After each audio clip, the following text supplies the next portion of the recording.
Olá, alunos do Pré-Vestibular Social do CEDERJ, sejam todos bem-vindos, bem-vindas ao nosso pré-vestibular.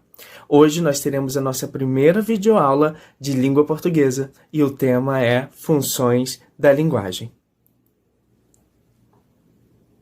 Você já parou para se perguntar para que a linguagem serve?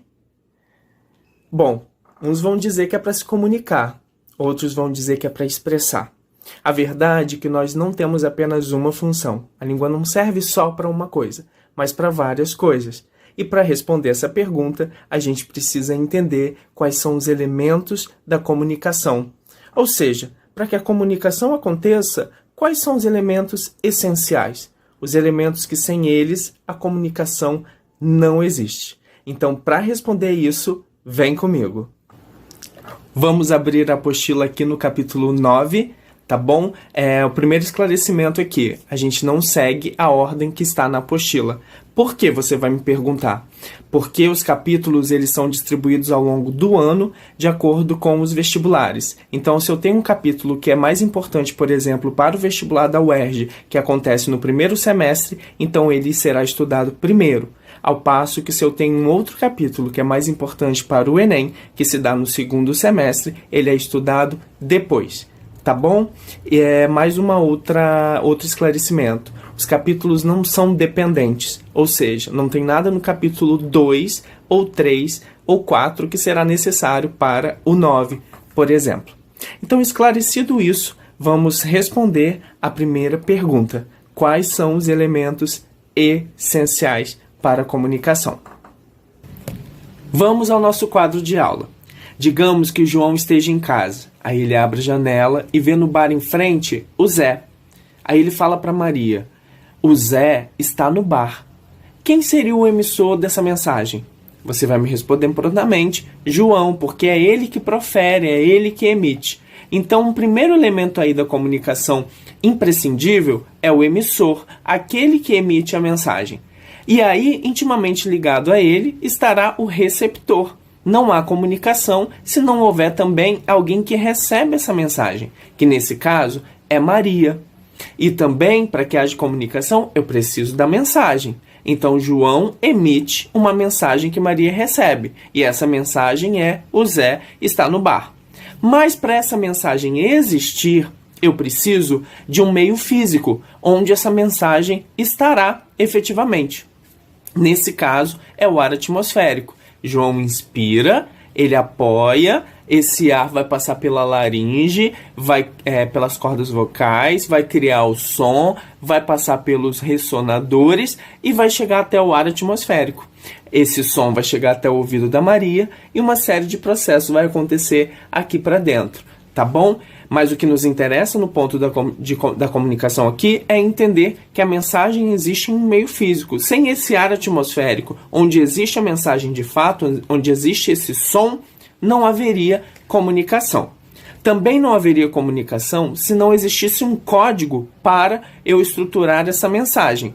Toda mensagem é estruturada por meio de um código. Aqui, a língua portuguesa, mas poderia ser o russo, por exemplo, se ele tivesse falado em russo. Ou no caso da dança, né, da linguagem da dança, os movimentos que compõem ali a coreografia. E para terminar, o nosso último elemento aqui seria o referente, que para mim é o elemento mais difícil de entender. Vamos lá. Se eu falo para vocês, a barragem de Mariana rompeu, vocês não estão perto da barragem, né? Vocês só estão ouvindo essa mensagem, né? Agora, a barragem está na mensagem? O rompimento está na própria mensagem? Não. Existe uma barragem, existe um acidente ambiental, que eu disse na mensagem, mas que não está na própria mensagem.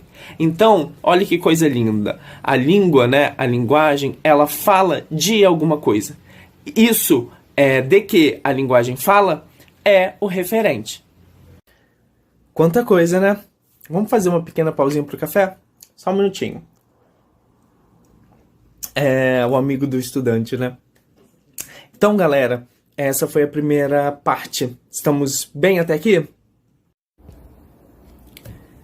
Temos aqui uma tabela. Na primeira coluna, a linguagem é usada para, ou seja, para que a linguagem serve. Na segunda, o elemento de comunicação em destaque. E na terceira, o nome da função da linguagem. Quando a linguagem é usada para expressar sentimentos ou opiniões do falante, o elemento em destaque é o emissor, e o nome da função é emotiva ou expressiva. Vamos ao exemplo 1. Não adianta nem tentar me esquecer. Lembram dessa música do Roberto Carlos? Não vou cantar porque eu sou muito desafinado. Então, não adianta nem tentar me esquecer. Durante muito tempo em sua vida, eu vou viver. Detalhes tão pequenos de nós dois. Ou seja, nessa música o tempo inteiro, o emissor é posto em destaque. Agora, se o receptor é posto em destaque, eu tenho a linguagem usada para interferir no comportamento do ouvinte, e o nome da função é conativa ou apelativa. Olha lá o exemplo 2. Compre batom. Compre você batom. Ou aquela propaganda da CIA. Abuse e use CIA, né? Que é te convencer a fazer alguma coisa. Você, receptor. Agora, se a linguagem é usada para transmitir uma informação, eu tenho o elemento em destaque, o referente, e aí a função é referencial. Como, por exemplo, uma notícia sobre o rompimento da barragem de Mariana.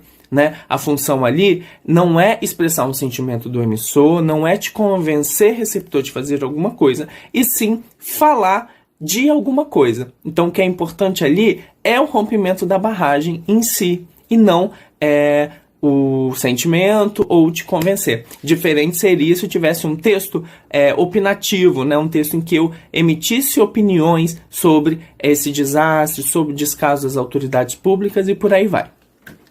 Bom, quando o elemento em destaque é a mensagem, ou seja, quando a linguagem é usada para tornar o texto mais expressivo, eu tenho a função poética, como, por exemplo, esse texto lá do Décio Pignatário. Beba Coca-Cola, babe cola, beba coca, babe. E aí aí termina com cloaca, não vou saber o poema inteiro, mas o que chama atenção ali é esse jogo com as palavras, né? Beba, babe, Coca-Cola, cola. Então, aqui o que grita, né, o que mais chama atenção seria a maneira com que ele estrutura a própria mensagem. E aí, então, eu tenho a função poética. Oi? Tá me ouvindo? Aqui eu tô na função fática. Quando eu tô testando o canal, né, quando numa ligação eu falo alô, oi, tudo bem? Eu estou ali abrindo ou fechando o canal de comunicação, estou testando se vocês estão me ouvindo. Então, quando a linguagem é usada para testar o canal de comunicação, eu tenho a função fática. E para terminar, a função metalinguística é aquela que o destaque está no código, ou seja, quando ela é usada para falar sobre o próprio código. Eu coloquei como exemplo ali o filme A Invenção de Hugo Cabret.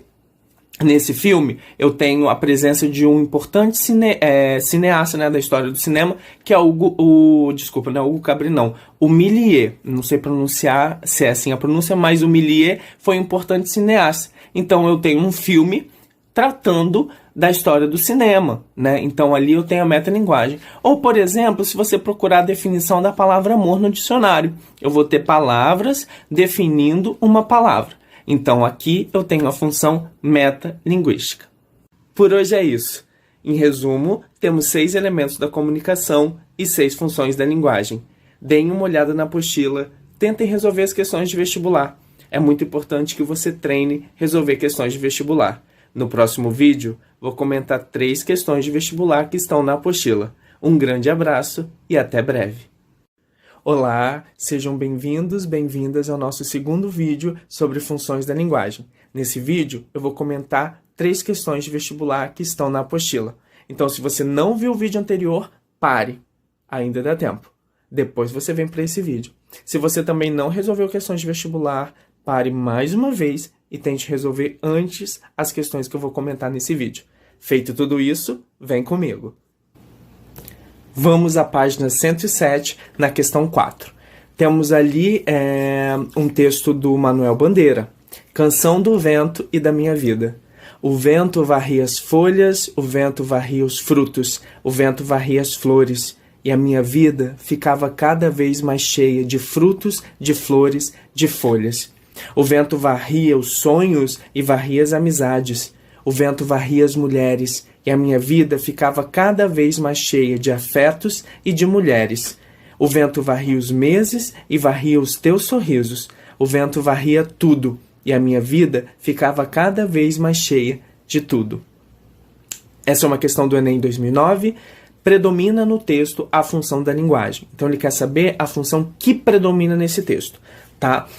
As funções da linguagem, elas podem estar misturadas, ou seja, ter mais de uma, tá bom? Como nesse texto aqui, que eu posso achar que é a função emotiva, embora não tenha ali nas alternativas, porque ele diz assim, a minha vida ficava, ou seja, o emissor aqui aparecendo, tá bom? Mas a gente vai perceber que não é isso que predomina, então eu preciso perceber aqui o que está predominando, tá bom? E aí seria a letra E, tá bom? Seria aqui a letra E, a função poética, porque o foco está na mensagem. Aqui eu não estou testando o canal, letra A, então eu boto lá o nome e a justificativa, não é fática, porque eu não estou testando o canal, não é metalinguística, porque a explicação de significado das expressões, não tem nada aqui explicando o significado de expressões, nem conativa, uma vez que o leitor é provocado a participar de uma ação, esse texto não me convoca, leitor, a participar de uma ação, nem é referencial, já que são apresentadas informações sobre acontecimentos e fatos reais. Não é sobre acontecimentos e fatos reais esse texto, e sim a função poética, porque o que grita aqui, o que chama atenção é justamente o trabalho que ele faz com a mensagem. O que é posto em destaque aqui é a mensagem, ou seja, a maneira com que ele estrutura esse texto, né? O vento varria as folhas, o vento varria os frutos, o vento varria as flores, essa repetição desse som, né, desse V, traz a sonoridade do vento. A gente sente essa ventania pela maneira com que ele estruturou. Então, o que é forte aqui é a mensagem, tá bom? Vamos descer, olha, eu riscando aqui, não é isso. Vamos com o dedinho aqui, até a questão 3, tá bom? Ele diz assim, a biosfera, que reúne todos os ambientes onde se desenvolvem os seres vivos, se divide em unidades menores chamadas ecossistemas, que podem ser uma floresta, um deserto e até um lago. Um ecossistema tem múltiplos mecanismos que regulam o número de organismos dentro dele, controlando sua reprodução, crescimento e migrações. Então, aqui também, olha lá, uma questão do Enem 2010, né? Ele vai dizer assim, predomina no texto a função da linguagem. Mais uma vez, ele quer saber aqui a função que predomina. Então, é a função emotiva, ou seja, o emissor que é posto em destaque, né? Porque o autor expressa seu sentimento em relação à ecologia. Tem aqui um sentimento em relação à ecologia. É a letra B, função fática, porque o texto testa o funcionamento do canal, ele está testando aqui a comunicação, o canal da comunicação. É poética, porque o texto chama atenção para os recursos de linguagem, ou seja, é parecido com a questão 4, em que o que chama atenção ali é a mensagem, os recursos que ele utilizou. É conativa, porque o texto procura orientar o comportamento do leitor, ele quer que você, leitor, tome uma atitude em relação à biosfera. Seria isso? Ou seria referencial porque o texto trata de noções e informações conceituais? Sim, seria a letra E, porque ele está tratando através de informações conceituais e através de noções, ele está tratando sobre a biosfera. Então, o que importa ali é o referente, é o sobre o que ele está falando, que é a biosfera, e não expressar um sentimento, te levar a fazer alguma coisa, nem testar o canal, muito menos colocar o foco nos recursos expressivos do texto, tá bom? E sim falar sobre a biosfera. Então, tenho aí a função referencial. Vamos descer para a última questão desse vídeo, que é essa questão do grupo 2, tá bom? A questão 1 é do exame de qualificação da UERJ. Essa questão é bem interessante, com imagens, embora essa questão seja da UERJ, cai muito no Enem, essa relação imagética, tá bom? Ele diz assim, né? Eu tenho aqui um pintor pintando uma ave, né? Eu tenho um quadro, e nesse quadro eu tenho um pintor pintando uma ave. A questão diz assim, pode-se definir metalinguagem como a linguagem que comenta a própria linguagem, fenômeno presente na literatura e nas artes em geral. O quadro A Perspicácia, do belga René Magritte, é um exemplo de metalinguagem. Por quê? Então, diferente das outras questões, essa questão já diz para você que é metalinguagem, já explicou que é metalinguagem. Então, se você não se lembrava disso, você já se lembra aqui o que é metalinguagem. Agora, ele quer saber o porquê que esse quadro, que essa obra pode ser considerado metalinguagem. Aí ele coloca lá, letra A, destaca a qualidade do traço estilístico, ou seja, tem a ver com traço, né, com destacar certo traço, é isso? Mostra o pintor no momento da criação, seria essa letra B, tá? Ela é metalinguagem porque mostra o pintor no momento da criação. Sim, eu tenho um quadro, dentro do quadro eu tenho um pintor pintando um quadro. Ou seja, eu tenho um quadro falando do processo de pintar quadro. Então eu tenho um código falando de si próprio. Então é uma questão bem interessante, né? Por causa disso. Letra C, implica a valorização da arte tradicional? Não tem nada a ver com ser tradicional, ou ser moderno, ou ser algum tipo de período histórico da arte. Isso não vai dizer se é metalinguagem. Nem letra D indica a necessidade de inspiração concreta. Não é sobre um tema do quadro, no sentido de que é uma inspiração concreta, algo desse tipo, que vai fazer isso ser uma metalinguagem. E sim o fato do quadro retratar aí o momento de criação do pintor. O quadro está falando disso. Fica agora o convite para você tentar resolver outras questões da apostila. Qualquer dúvida, escreva para o seu mediador. Um grande abraço e até a próxima.